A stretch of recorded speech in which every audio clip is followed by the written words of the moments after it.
The future is unknown. We can only try to plan for unforeseen events.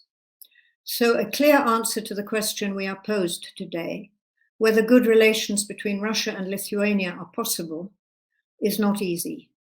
But it is reasonable to say that if we are talking about the next 30 years, yes, anything is possible, but far from certain.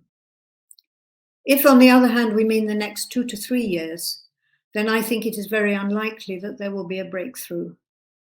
When we discuss anything bilateral, then matters are not all in the hands of one side. It takes two to tango.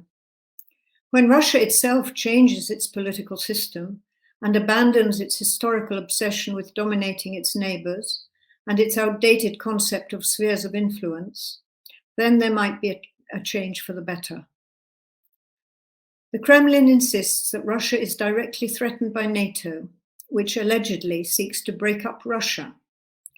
This notion began, as I recall, during the Chechen Wars, when granting political asylum to proponents of Chechen independence was deemed evidence of support for an independent Chechnya, which incidentally it was not. Thankfully, Lithuania and its immediate neighbors have since joined NATO. This means that Russia is unlikely to behave towards them as it has towards Ukraine. NATO enlargement is seen as an aggressive act by NATO intended to threaten Russia, which is a denial of other states' right to decide their own foreign and security policies.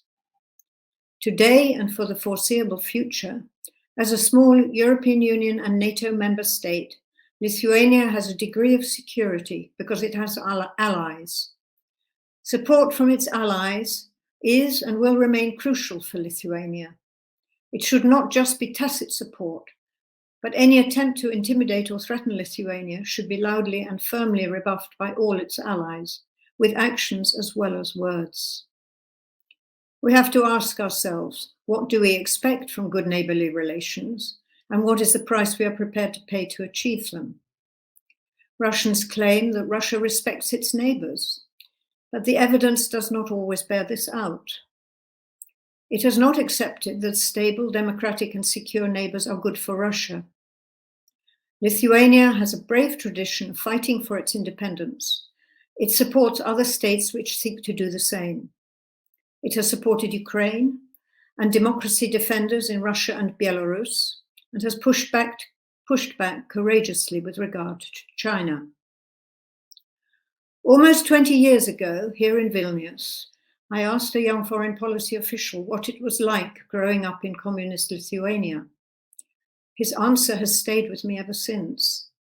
He said that while most parents did not explain the facts of Soviet invasion and occupation to their children, mostly to protect them from trouble at school, his childhood had been different because his grandfather had been a forest brother and his parents had been deported to Siberia. It is this legacy that will ensure that Lithuania will continue to maintain its brave and independent stance. How can Lithuania defend itself if Russia adopts a more threatening posture? It should act predictably, but be prepared for Russia to act unpredictably. It should continue to build economic and social resilience, and at an early stage of any heightened aggression, engage with its allies in NATO and the EU and explain its strategy to them clearly. It should set out to them the potential consequences of a weak response. Global politics are shifting, with the US focus now on China. But NATO must remain strong in Europe. I very much hope the US remains committed to Europe. The situation in Russia may get worse before it gets better, and the lessons of the Cold War show that solidarity and firmness work. Bullies do not respect weakness, only strength. At the same time, Lithuania should maintain a dialogue with Russia where this is possible, though it will not be easy.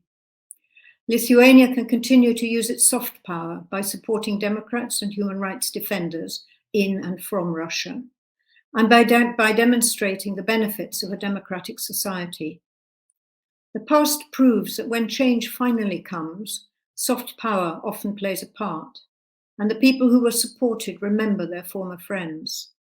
The watchwords should be patience, consistency, and firmness, together with robust alliances. Thank you.